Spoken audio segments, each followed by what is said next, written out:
Well, I'm angry. Apparently, DaVinci Resolve has this little feature where if you try to delete it from their system, it deletes the entire footage from your computer. No way to get it back either. I thought I was like, oh, I can just go to the recycling bin to get it back. And when I put some files in there accidentally and was like, no, I don't want that in my project folder. I want that in my actual computer. So I decided to remove it from there. Apparently, I clicked the wrong button and it just deleted everything. All my footage. Gone. I had everything set up. There was some nice little footage here I want to show you. Hell, it was going to start off with this like little medic strike holding the little sign posters with like holding on strike at the beginning. It was going to be hilarious. But no. DaVinci decided to be a butt. So, I apologize, but no footage this video.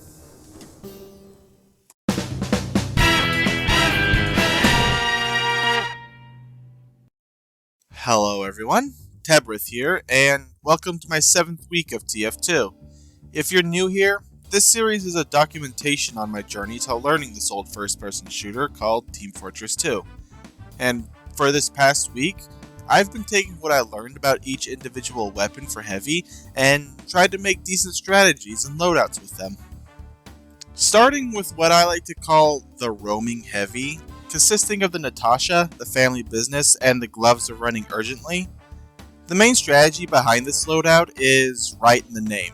Instead of fighting in the main area, you're taking the fight to the flanks, using the gloves to get from point A to point B quickly, then using the family business for quick engagements with a larger clip size and faster firing speed.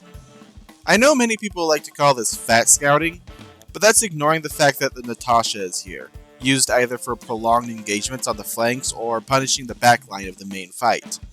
Natasha is not forgotten this time, and why Natasha specifically? Well, mostly to offset your speed disadvantage against other roamers, such as Soldier and Scout with your slowdown effect. Moving on, this next loadout is called the Objective Enforcer. The main strategy behind this loadout is to be the anchor for your team pushing the objective. Since most objectives tend to be in more open areas, the Tomislav is grabbed for this one with its tighter spread, allowing you to be more accurate in these larger areas. Not to mention, the faster rev speed allows you to make adjustments quicker on the fly, and since there isn't nearly as much health drops in the main area and you can't really rely on medics, the Sandwich is the chosen secondary for this loadout. No shotgun, because if you need the immediate burst fire with this strategy and roll on the field, you're doing something wrong.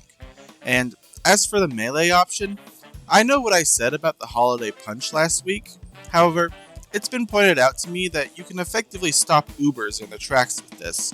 Combine it with the fact that it also has the High Noon taunt, allowing you to effectively ambush with it just as well as the normal fists can. I'd like to make a formal apology to these gloves. They are definitely solid tier. Finally, this last loadout I like to call the Firebrand, using the Huolong heater to either aggressively push the objective when their defenses are down, ambushing unsuspecting enemy gamers, or just spy checking the local NG nests. It's a weapon made to play aggressively. Where all the other miniguns make you an anchor for your team to rally behind, the heater doesn't, making you ebb and flow along the current of battle just like everyone else. Pushing, falling back, seek out health and ammo kits, the typical shebang. But what it lacks in staying power, it makes up for in disintegrating people up close, and as such, whenever you have a big fight and need just that bit more of staying power than usual, the Doloco Spar comes in clutch, increasing your maximum health, allowing you to be that much more of a menace in these quick gundowns, and then using the Fists of Steel to leave should the situation turn dire.